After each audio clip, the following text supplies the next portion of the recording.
Welcome back. This is week 2 or week 13, lecture 2, the post-Cold War and the European Union. Now, this lecture, again, continues the discussions of the post-war mess, referring to the end of World War II, the aftermath of World War II, as I've been talking about going back to the lecture before the second midterm. Because talking about the European Union, we need to start with the whole development thereof. I'm not sure if any of you or how many of you have traveled to Europe, but it's very different today than it was previously. Unless you're around my age or so, you probably did not experience what it was like. I mean, the first time I was in Europe, or actually Britain, was in the summer of 1977 in the British Isles, in England, Ireland, and Scotland.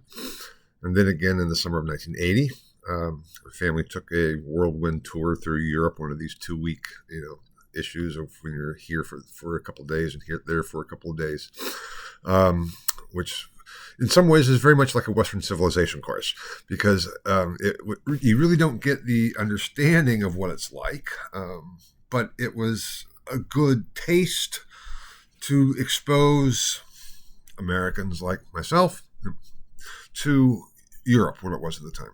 But when we went, and also for the first time, I mean, it was actually a high school band tour in this 77, but then with my parents in summer of 1980. Every country you went to, you had to go through border controls, check your passports, and then exchange your money. There were no ATMs at all, and you usually carried traveler's checks, because traveler's checks were, I'm not going to say universally accepted, but the general means for carrying money. I mean, you could also just carry a whole lot of cash, depending on how much you needed. But traveler's checks were a bit safer than cash. But every country you went to, you had to exchange your money, because every country had their own currency and they had their own border controls. Now, we will see how that changed in the course of this lecture, to where it's more open, at least internally, within Europe and Britain. And there we go. And Britain, that's always been the outlier. I mean, England and Ireland and Scotland, are they part of Europe? We often make the distinction between the UK and then the continent, all part of Europe, but the British often refer to themselves as not part of Europe, as something distinctive. But anyway, that's in some ways neither here nor there, but it does get that conceptualization of relationships. And that's kind of what this is all about in some ways. Now, the problem, and this is why this lecture is called the Post-Cold War. Let's see if I just get this right. The Post-Cold War Europe, the European Union, because the European Union, the EU, as it's referred to, was a development in terms of actualization only after the Cold War. Even though there were developments and movements towards that for quite a long time already, in the immediate aftermath of World War II, Winston Churchill called for, or even before the aftermath of World War II, when Churchill was still around, called for the United States of Europe. He said we really should form a new structure within Europe and have like a United States of Europe, just like there's the United States of America, whereby the countries, Germany, France, Italy, Belgium, and the Netherlands, and Spain, and the whole bit, would be individual states within a greater union, just like the United States. It never became that, and it still is not that, but it certainly has moved in that direction, so that there is a European Union. So after the last lecture on Reagan and Reaganism and the end of the Cold War, basically, which we'll be talking more about today in terms of how Reagan and Reaganism, together with Thatcher, led to the end of the Cold War, we have then the emergence of the European Union, which is where we are today. So that's kind of the structures of this course, where it kind of fits in. And we will see some of the developments as we go along. And so in that context, we are going to first look at the development over time of European integration. And they have up there the first bullet point is the United States of Europe, in quotation marks. That's referred to Churchill. And the concept of maybe Europe needs to work more together, to be cooperative on things. And the first, let's say, trans-European organization was NATO, established in 1949, the North Atlantic Treaty Organization, as a military alliance to stand up to aggression, particularly this threat of the Soviet Union. As a defense alliance, and you may have, there's been a lot of talk about NATO recently, and especially whether or not the U.S. should stay in NATO, or are we going to support our allies? And what about Article 5? Because Article 5 of the treaty establishing NATO states that every member country agrees to go to war in defense of any other member country that has been attacked. Article 5 was invoked after 9/11. Obviously, it wasn't putting boots on the ground, but in terms of countering the terrorist threat after 9/11. But it hasn't been invoked in terms of a European war, but it's being threatened. And the question is, would the United States answer the call? And there we have the division in terms of the upcoming election in November between Biden and the Democrats, who are very strong supporters of NATO, and then Trump and the Republicans.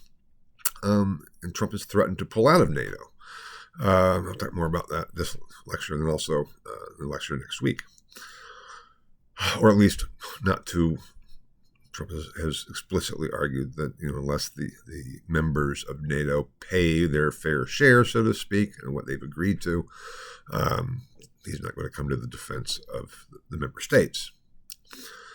Now, that's my point here is not a political one for right now, but just to point out the two different positions. And it's very odd because the Republicans traditionally were very much hawks, let's say, in terms of standing up against Russia, defending our allies.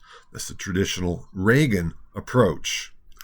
And even probably before Reagan, but with Reagan and thereafter, a very strong international foreign policy, very strongly supporting NATO to counter the Soviets and the Warsaw Pact, the Soviet spheres of influences, and that goes back to Truman. He was a Democrat all the way through. How do we counter this existential threat that we perceive of communism/socialism, communism, which became fused almost as one, even though they're very, very different in terms of their origins, which I've already discussed that in previous lectures. And certainly neither of the neither socialism nor communism as they're used today and embodied in the states that they're embodied in today have much to do with Marx. I've talked to that part too. So we have Marxism as one thing, and then communism and socialism and communism. But it can be kind of confusing because the Soviet Union, on the one hand, was communist, yet they're this union of Soviet socialist republics, and so it becomes very kind of a mixture. Anyway, the point was that the traditional, coming from Reagan, Republican position was strong opposition to the perceived threat of the Eastern Bloc, and that is why there's been all these discussions about the shift politically within the Republican Party to a Trump-centered party. Anyway, I'm just trying to describe what's going on and not be political in this sense, but just to describe the phenomena that we see very clearly being played out before us still today in terms of the relationship over NATO. But NATO then led to further treaties and developments and agreements for European cooperation. And in 1951, we had the Treaty of Paris between France, Italy, West Germany, Berlin, the Netherlands, and Luxembourg, which established the ECSC, or the European Coal and Steel Community, whereby these member states said, okay, we are going to cooperate on steel production, on steel trade, and coal production, which is needed for steel, and trade, so that we can kind of allow for cooperation and coordination and economic benefit for us all. Because just as I said, when I was in Europe on the continent for the first time, in the summer of 1980, we had to go through passport control and changing our monies. Just think what that meant for intra-European trade. It meant that, if you have a truck full of coal, if you go from one country to the other, you have to stop, you have to exchange currencies, which is always a problem and issue in terms of equality, and you always lose money, basically, when you exchange currency. It also slowed travel and slowed the transportation because of the border checks and so. So this was a way to say, okay, we are going to do away with a lot of these restrictions for coal and steel.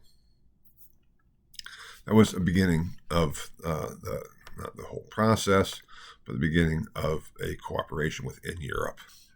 And the following year, in 1952, was the establishment of the European Court of Justice, which functions still as rather the Supreme Court for Europe. This is distinct from the International Court of Justice, which I've already discussed in previous treaties. But this was a European court for all of Europe.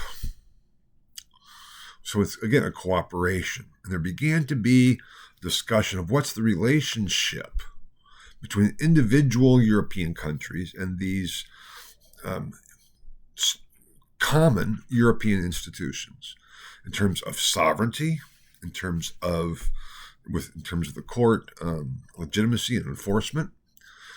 Do we need to follow the dictates of the European Court of Justice? It's like, okay, well, let's kind of let the UN as well, which was, of course, the first international organization, but it was far beyond just Europe. That's why I didn't include it here, but I've talked about the UN previously. So it's like, how do we deal with our own individual sovereignty and traditions and customs as we're kind of working towards developing European-wide common institutions? And that was kind of the question on basis of on legal theory and scholarship, as well as economic and practically. How do we kind of work this all out, and do we really want this cooperation, or is it giving up our own individual sovereignty and rights for individual countries? But it was then this still development of the need to work cooperatively within Europe that then led to the Treaty of Rome in 1958 that established the European Economic Community, or the ECC, also known as the Common Market, and the EAEC, or the European Atomic Energy Community, also known as the Euratom. And these two organizations were saying, okay, we are going to form a common market within Europe. There were still restrictions on the currency exchange and border controls. But based on the model of the European coal and steel community, it's like, why don't we just expand this to trade within Europe as such?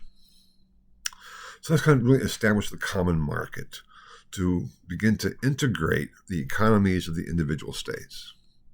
We could say that we have a common market in the United States internally between the states. And there's whole issues in terms of regulating interstate commerce and things. But that's kind of what we're talking about. We don't have to worry about, if we went to order now, we'll talk more about this next lecture, I think, something that is produced and sold in a different state, that's not a problem for us. And I'll talk about, again, more about this next lecture. Banking. It used to be the banks were based on the states. And so banks were not national or international, even if they were called national. They're called national because they're involved in international finance and investment. But if you had an account in the Bank of America in California, if you moved to Even Arizona, there were no Bank of Americas in Arizona. That was a slow development to open up the regulations within the United States to have banking being more general. Now there are Bank of Americas all over the place, which was originally a California bank, and all the others that we can see. And then with the development of ATMs, and we won't go into all that right now. But that's what we're kind of talking about in terms of this common market idea in Europe, that there's not going to be all of a sudden tariffs or taxes within Europe for trade. So that if I'm in the Netherlands and I'm doing business in Amsterdam, which is a huge financial center and everything else, but let's say I have a steel company or even electronics company or something, and I need to get materials from Italy. Now, I'm just making this up, of course, because I'm not sure why someone would want to get materials from Italy, but that's a whole other issue. But if you wanted to import, Italian wine, okay, because that would be an issue, or Italian pasta or whatever. All of a sudden, there won't be taxes placed on the importation of goods. I mean, if you have traveled outside the United States, still today, when you leave the country and when you come back in, there are customs taxes on what you bring in. A lot of those are waived, as long as you're not bringing in huge amounts of goods and things. But there's that control. Yeah. That was also a step forward in terms of the integration of Europe. And then we have in 1959 the establishment of the European Court of Human Rights based in Strasbourg, whereas the European Court of Justice is based in Luxembourg. The European Court of Human Rights is based in Strasbourg. The International Court of Justice is based in The Hague, or Den Haag, in the Netherlands. So this is all, again, the establishment of pan-European or trans-European institutions designed to facilitate the integration of law, justice, the administration of justice, trade, and economy. And then also you mentioned the Euratom Treaty, the regulating the nuclear productions, because nuclear power was seen as the wave of the future. We know what it could do because we've seen the atomic bomb. But atomic power can be used for more than just weapons. And so the Euratom Treaty was to regulate and control on a European-wide basis not only the weaponization of atomic power, but also then the use of atomic power for domestic purposes, so to speak, with domestic here being European-wide. Still, it's an issue of how do we do that, because nuclear power, as I hope you know, there are problems and issues with it. We do have nuclear power plants, but it's not that we think that, oh, great, that solves all our problems. So there are issues there as we go along. That was part of that, again, intra-European or trans-European integration in terms of institutions to regulate how Europe was going to be conducting business and law. And then a major change was the Schengen Agreement in 1985. Now, I started by saying that the first time I went to Europe on the continent was in the summer of 1980. What the Schengen Agreement did was to say, okay, we are going to do away with border controls. We still have to, exchange the currency and stuff, but we're no longer going to check your passports internally within Europe. And so you can travel from France to Germany to Italy to Spain without having to go through border controls at every instance. And this was a huge bonus to, again, trade. If you think about it, what happens, because there's rails, a lot of rail in Europe, but also then the freeways, or what we call the freeways, in terms of trucking. And if you're driving a truck from, let's say, Milan to Amsterdam, then you have to go through, how many border controls. And everyone else traveling along those lines go through the controls. And so every time there is a border control, there is a delay. Kind of like on the toll roads here. If you drive from here to go up to Chicago and go on the toll road, you're driving along great, and all of a sudden you have to stop to go through the toll booth and pay your toll. Well, it was that way in terms of trucking and trade. You could go along, and then you all of a sudden get to the border of a new country, and you have to stop and go through border control. So if we did away with the borders within Europe, in terms of the control of the borders within Europe, that will be a help. And that was not until 1985. So again, when I went back in 1980, passport stamp at every place, and on we go. Now there's no longer, after the Schengen Agreement of 1985, no longer control like that as we go through things. And that then eventually led to the actual treaty where Europe said we are going to be a union. Not the United States of Europe, but we're going to be the European Union. And that is known as the Maastricht Treaty of 1992, which said we are going to function as a political unit. We already have our court. We have the Court of Justice, the European Court of Justice. We have a European Court of Human Rights.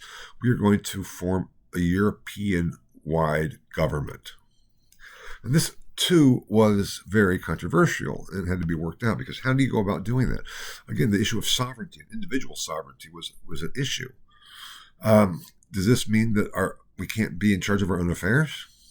How do we handle all of this? And so there was very complex negotiations in working out the legal theories and practical applications of this treaty that preserved or sought to preserve the sovereignty of individual states, whereas to giving some force to the European Council.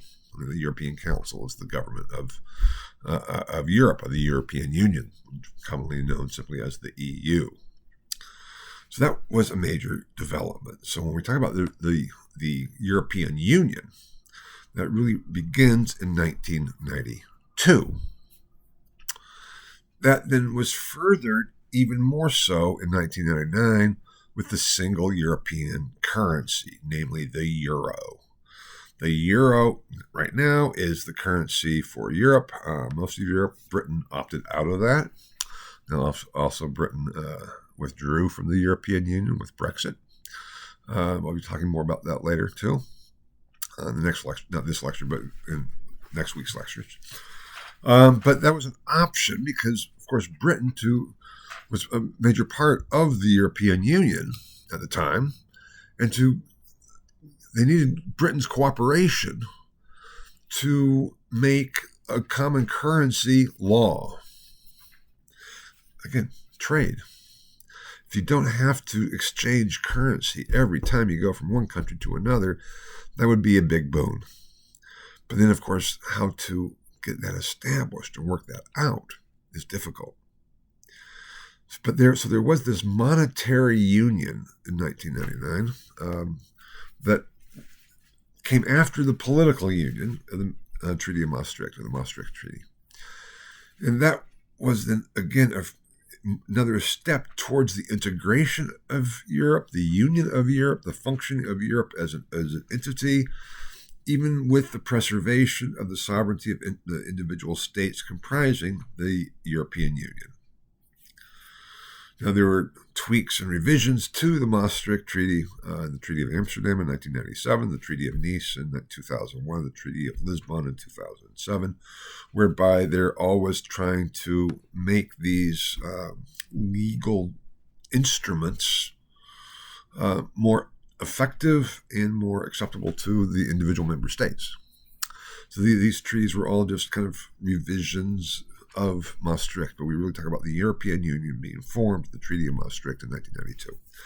So that is kind of a long process from NATO in 1949 to the EU, the establishment of the EU in 1992, where we have then the common currency, European currency, the euro, in 1999. A long process. And this all was made possible too by the ending of the Cold War, because how was that possible with the ending of the Cold War? Because this was the courts of human rights and all these earlier institutions of European integration preceded the ending of the Cold War. And actually, we're kind of in the midst of the Cold War. Even the Schengen Agreement was so. But the Maastricht Treaty comes about only after the end of the Cold War. So what happened with the Cold War, which we had talked about? I talked about the Cuban Missile Crisis.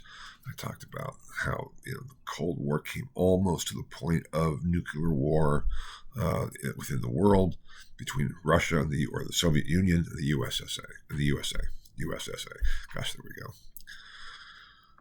To see the disintegration and dissolution of the Soviet Union, though, we need to have it in the context and see it in the context of the Cold War, where it's not simply a statement of, because we don't get along with their tensions. It was a serious problem.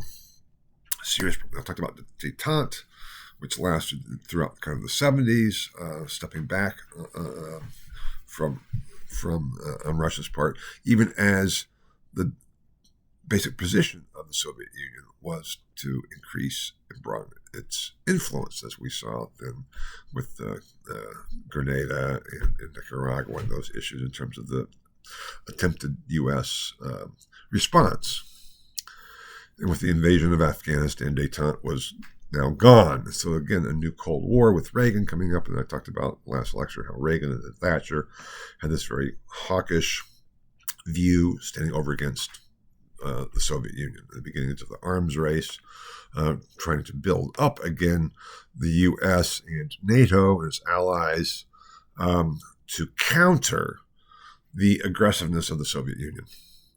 And that's what we're talking about, Reagan kind of ending the Cold War. It's certainly, especially in retrospect, it's difficult to see how that could have come about without this new conservative, as I talked about last treaty, shift of the West to a strong countering of the Soviet Union, including the arms race and the building up of the nuclear weapons and military, etc., based on the idea of the threat of mutual annihilation would further the cause of peace. Talk about the wisdom of that approach, but certainly what do you do if your enemy, which has the doctrine, the Khrushchev doctrine, which I talked about, of expanding the ideology? How do you respond to when they are engaging in military nuclear arm buildup? Well, the only way, excuse me, the only way it would seem would be to counter that with your own buildup. So that was what led to this. And that did lead to agreements to reduce and limit nuclear weapons and where they might be placed. So that was a successful standing up to Russia with Reagan and Thatcher and Reaganism of the 80s. Again, a Republican position. Now, there began to be economic issues in the Soviet Union, even though, as I said before, the Soviet Union was seen as very attractive because during the Great Depression, it wasn't really affected that much, this planned economy, but it began to show cracks and problems. And when Mikhail Gorbachev in 1985 became the leader of the Soviet Union, he had different positions, but in terms of what he was called, but he was the person in charge. He launched the Soviet Union on a twofold reform. One was called glasnost, or openness, and the other was perestroika, or restructuring. Glasnost was saying, okay, let's open up our society. We can welcome Western investment. We're still going to have a communistic system, but we can use capitalistic ideas for that system. And that can help our own economy and the dissatisfactions that are there, and make for a better society all the way around. Now, I wasn't saying that we just opened everything up to, laissez-faire capitalism in any way, shape, or form, but it was an opening up of the Soviet Union in some ways to the rest of the world. Saying, okay, we're not just going to be focused inward and try to expand that. We're going to try to be more open and work together. Say, isn't this just a different form of détente? Well, yes, but it was more than that. And perestroika, this restructuring, was really a decentering, giving more political authority to the member states of the Soviet Union. So instead of everything being top down from Moscow, it became a decentralization process. Now, obviously, Moscow still called all the shots.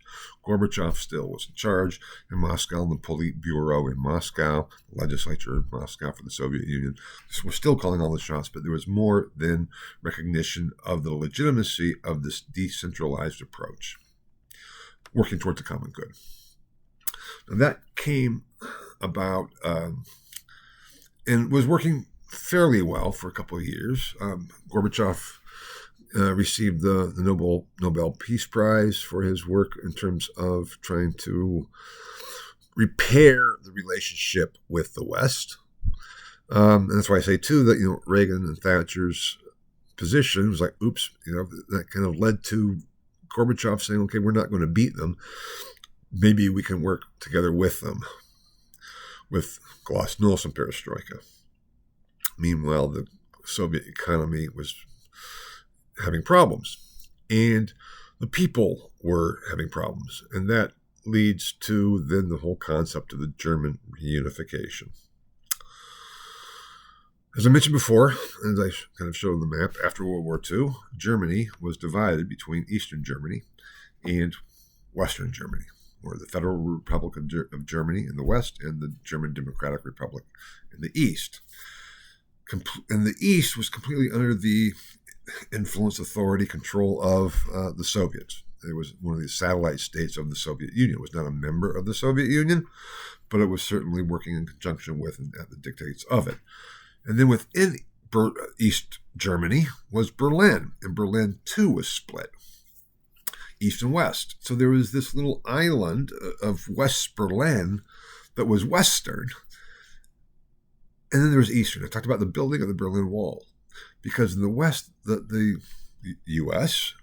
Primarily was building up the economy of the West, including that of West Germany, as in France and England in the post-war period. And it became to be a flourishing time of prosperity in Europe, almost the reconstruction of Europe, not in terms of the reconstruction after the Civil War in the U.S., but economic recovery and expansion and flourishing, a period of wealth. And so in West Berlin was seen as this thriving city, and people in the East were like, why isn't our country doing that? Why isn't this part of Berlin doing that? And so they started fleeing to the West. That's where they built the wall in 1961, to prevent their own citizens from escaping and fleeing to the West. Meanwhile, the West, especially in Berlin, was still almost launching this campaign to flaunt their wealth and their flourishing and economic well-being. And that caused a lot of tensions. And there also then the problem was, too, Germany is split. Now, we talked about countries. We've talked about ethnicity and culture. What makes for a country? Is it the political borders? Is it a common language? Is it a common culture? And in some ways, it's all of those combined. And the German-speaking people, of course, Austria is German-speaking, and so as well, in Switzerland, parts of Switzerland are German-speaking as well. But they had the unification of Germany in 1871 under Bismarck with the Second German Reich. Then they had the disaster of the Third German Reich with Hitler. And in the aftermath of World War II, then Germany was split. It also split families, so that there'd be part of your family would be in East Germany and part would be in West if they didn't kind of get together in time, so to speak. And you weren't allowed to go back and forth. there wasn't no freedom of travel between the borders. It was a very tense situation, and that's not just with respect to Berlin. It was respect to West and East Germany. Talking about border controls, if you were trying to get out of East Germany, not just East Berlin, but East Germany, you could be shot. It was definitely a repressive state. Or if you were going into East Germany from the West, you could be captured and detained. It was that kind of a tension between the two. And that led to dissatisfaction. It led to protests. And of course, the protests were attempted to be passed down. But they got to the point where in November of 1989 in Berlin, the protests were so great, the crowd started physically tearing down the wall. This was an amazing event, and it was on TV. And I was watching it as it happened, so to speak. It was an amazing event. It's just like, you gotta be kidding me. Because all of my life, I had grown up with this Iron Curtain within the context of the Cold War. And the Berlin Wall was built even before I was born. And the fact that people were tearing it down with the not tacit approval as such, but in some ways of Gorbachev. It was a major event. And that led to the reunification of Germany. Now, in the summer of 1990, I was in Germany and went to Berlin. I think I've already mentioned that went to the East several times. But I met with, in West Berlin, with a scholar, an elder scholar who was of major significance, and then one of his graduate students. So talking with one of his graduate students, who was approximately my age, he spoke so passionately about the need for reunification and how really horrible, because he was from West Berlin, and how horrible it was living in that situation. Yeah, it was economically, West Berlin was flourishing, but culturally, with the East over there, when you had split families and everything else, it felt like part of your soul was torn apart. So the push for reunification was increasingly a major one, even though Germany as a political entity was only unified in 1870 or 71. So it hadn't been all that long, over 100 years though. This idea of Germany, we have to be reunited, was a passionate issue. And so they began to say, okay, how can we reunify Germany? And then where will it be allied with? Will it be allied with the East or the West? And a treaty on the Monetary, Economic, and Social Union was signed on May 18th, 1990, and it came into effect as of July 1st, 1990. And then the actual Treaty of Reunification was signed on August 30th, 1990. Whereby from 1990, Germany was once again Germany. And basically under the authority and auspices of the West. Now, I just mentioned that I'd gone into the East 3 times, because I was in Germany in the summer of 1990. And maybe I hadn't already told this story. But it was pretty amazing going from the West into the East, and from West Berlin into East Berlin. And we did that. And the first time, I forget the exact dates, but if you keep it in mind, it was after, when I was there, it was after the May treaty that was signed of the Economic Social Union, which didn't come into effect until July 1st, but it was that precise time when it was just beginning to come into effect that I was there. The first time we went into East Germany, this was with the Fulbright Commission that had been set up by Senator Fulbright after World War II. I talked about that before. So there was a group of probably 20, 25 of us, mostly recent graduates. I was a graduate student, so I was older. And the first time we crossed the border into East Germany, there was the border controls. So there were guards, military guards placed along the border, and they, of course, stopped us. And they just kind of got on the bus and asked what we were doing, and were going to wave us through. I said, wait a minute, we want our passport stamped. We want our passport with that DDR, the German form of the German Democratic Republic, the Deutsches Demokratisches Republik. And so they kind of smiled and they conceded and they went through and stamped all our passports. So I still have that old passport of mine somewhere, I'm not sure where it is, with that stamp of East Germany. And then they sent us on our way. The next time we went into the East, there were border controls. There were guards at the border crossings. But they didn't even stop us. They just waved us right on through. The third time we went in, all the guards were gone. It was an open border, basically. The building structures of the checkpoints were still there, but no one was around. So it was in a very short period of time, this opening up. It was an amazing time. And they started, of course, selling pieces of the wall and everything else, and people wanted to get pieces of the wall. And that led to this newness and almost joy, even with the problems of the unification. Because I mentioned the economic, not degradation, but very backwardness of the East.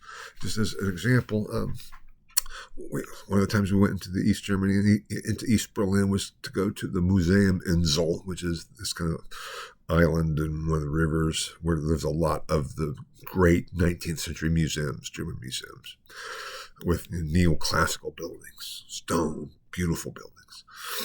And we went to visit those and to go into them and see great collections, etc., which had not been open to the West since the close of Berlin and East Berlin. You could still see the pockmarks from the bullets from World War II. It had not been revived. It had not been restored. It still looked like, it would have looked in 1946, 47, 48, or 49. That's how it looked. And one of the times we went in was to go to Potsdam to visit Sanssouci, which was the estate castle, whatever you want to call it, of Frederick the Great of Prussia, modeled after Versailles, Louis XIV. And the major thoroughfare was done up nicely. But just off of the major thoroughfare leading into Sanssouci, as you can imagine, because it's a tourist attraction. So if you just follow the path that you're led on, it looks like of economic prosperity. Outside of that, again, it looked like you're back in the late 1940s. In terms of automobiles that were still being used, in terms of power lines and rail lines and railroads, it was a shock. It was like going into a time warp, going into East Germany. So the union and the reunification of Germany took quite a long time because it was a major economic development as well as political and monetary development, because East Germany had their own marks and West Germany had their own marks. And so it was a major position. And that was just part of then the soon to follow disintegration and dissolution of the Soviet Union as such, which I have up there, December 26, 1991. And just to show you what was going on, here is the map, a map of the Soviet Union within the context of Europe in 1989. If you scroll down, I think you can see it. Yeah. No, it's still there. I think you can see it. Anyway, but you can see the Soviet Union. And Poland, Romania, Hungary, Czechoslovakia, Bulgaria, Turkey, Germany. Germany is, at this point, 1 instead of 2, even though it was technically 2. But that's what it was like in 1989.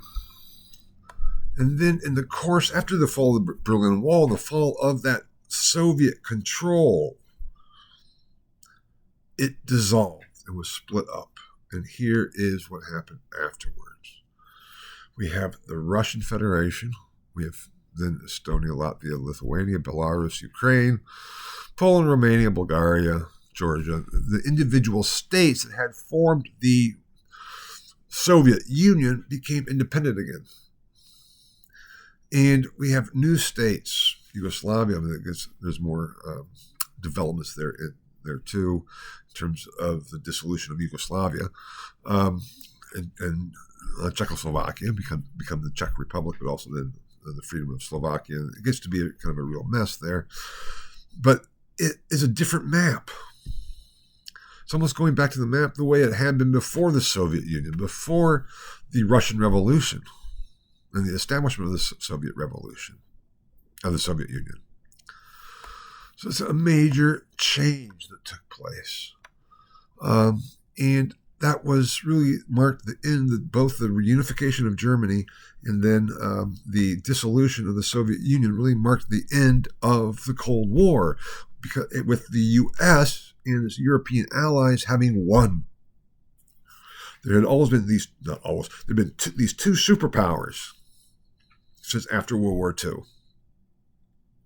The Cold War, the U.S., the Soviets, and their spheres of influences, either directly defined as such or indirectly assumed or asserted. And both were trying to get rid of the other. It was an ideological conflict as well as a political conflict and an economic conflict. How do we handle things? Why should we have this conflict? And then all of a sudden, one side collapses. What now? They have up there a new world order.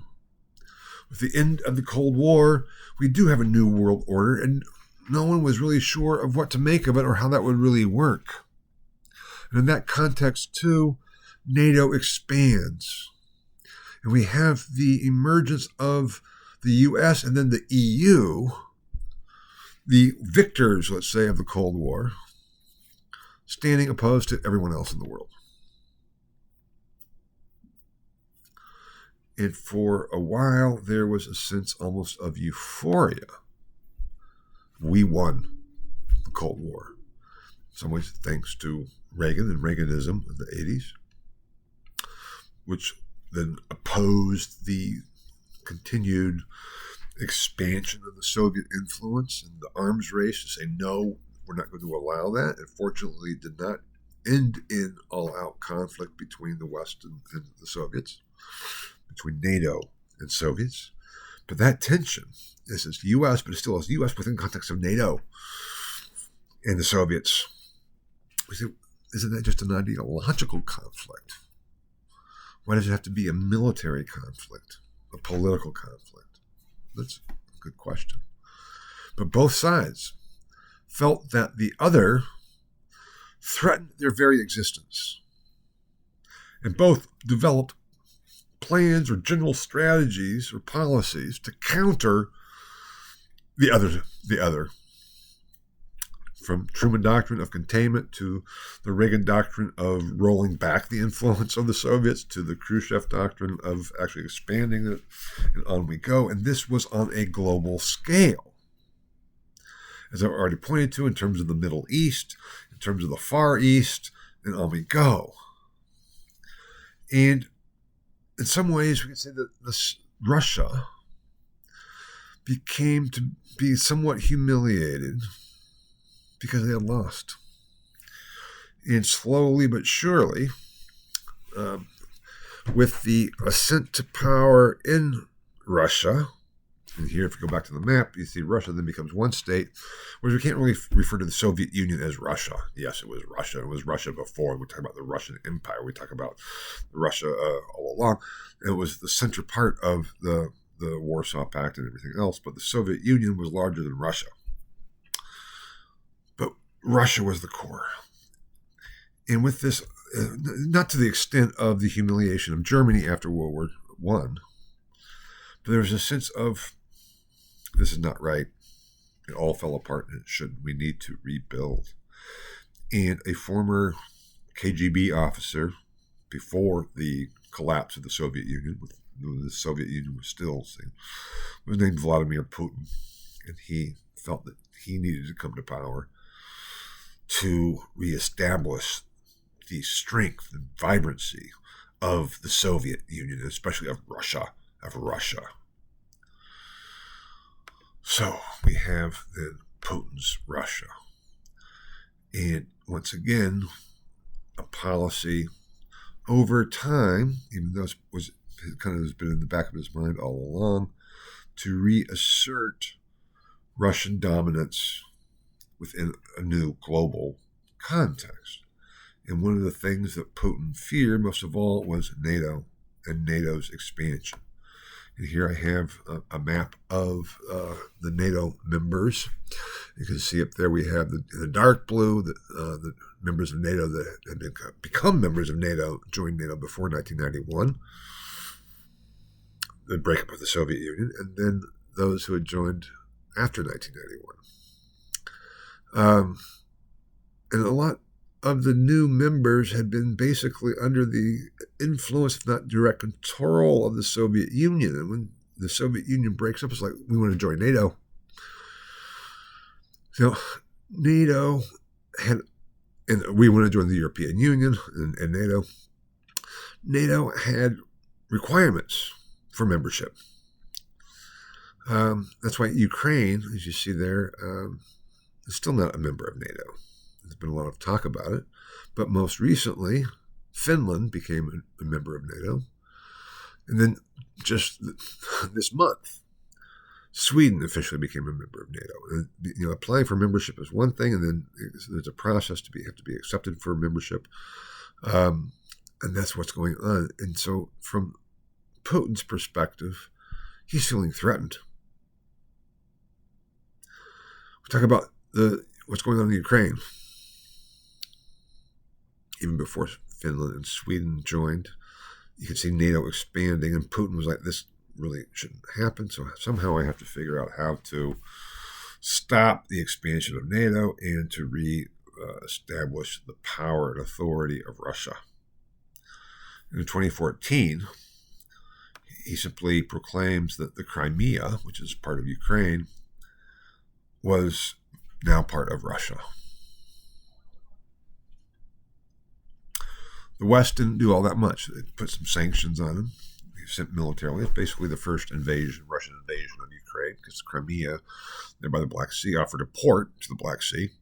It was part of Ukraine, which had been a country in a region before the Soviet Union, and it was, after the breakup of the Soviet Union, then an independent country. And the opposition of the West in 2014 was not one of approval. It was opposing it, but it was like, don't do that. Okay, but as long as you don't go further. Harkening back very much to Neville Chamberlain's appeasement of Hitler when he goes into Czechoslovakia. Okay, take back the Sudetenland. Sudetenland is populated by Germans. We might as well just reincorporate the Sudetenland back into Germany. And the West at the time, quote unquote, Britain, Chamberlain, France, Italy, the U.S. So, okay, go ahead. Just please don't go further. But then what did Hitler do? He then invaded Poland. And that was when Britain and France declared war on Germany, going back to World War II. Here, Putin just annexed Crimea, and the West says okay. And then, as we all know, he invades Ukraine, and the West stands up. Putin, it's been speculated, was thinking that the West would collapse, that NATO would crumble and would not stand up. This is, after 4 years of Trump as president, when he was explicitly very pro-Putin and very antagonistic towards NATO and the European Union and European allies. And so Putin really was thinking, I can get away with this, as I did in 2014. But what happened? NATO held strong. The U.S. said, no, we're not going to do this. And the Ukrainians, I don't know if you've been following the war, but they're just fiercely independent, and the bravery and courage of the Ukrainians is amazing, I think.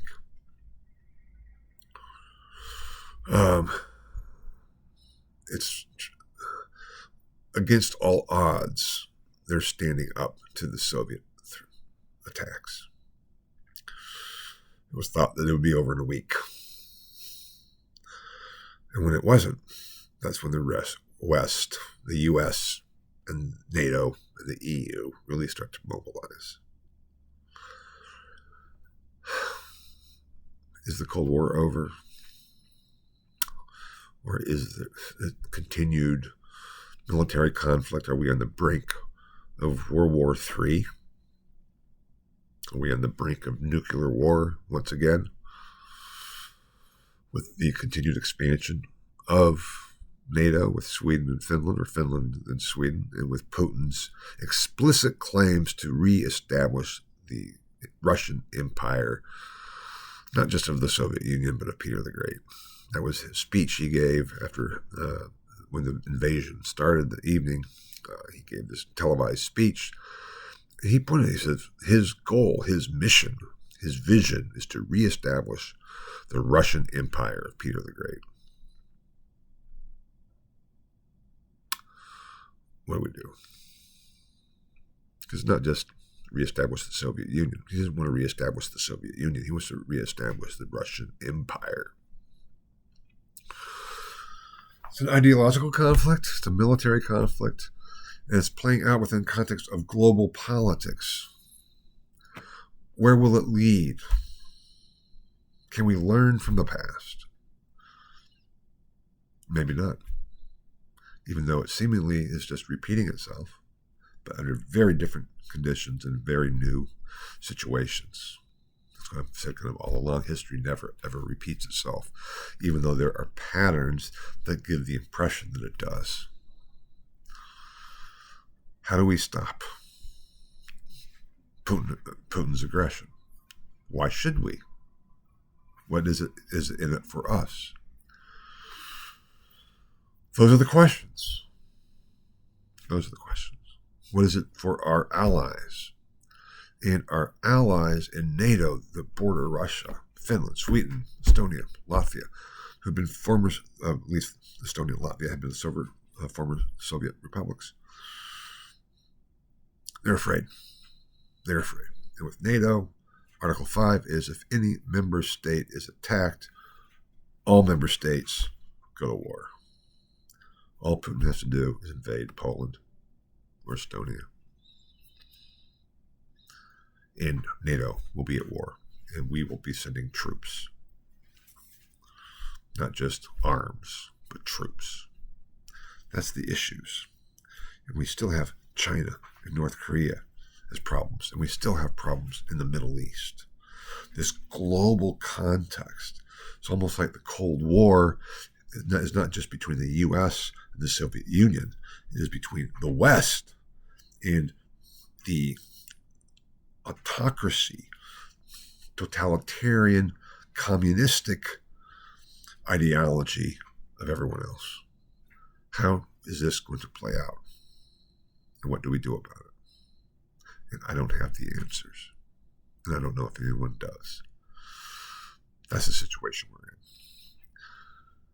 We have one more week, 2 more lectures, substantive lectures, and then the final lecture thereafter, which is not really a lecture, simply kind of a review session preparing for your final exam.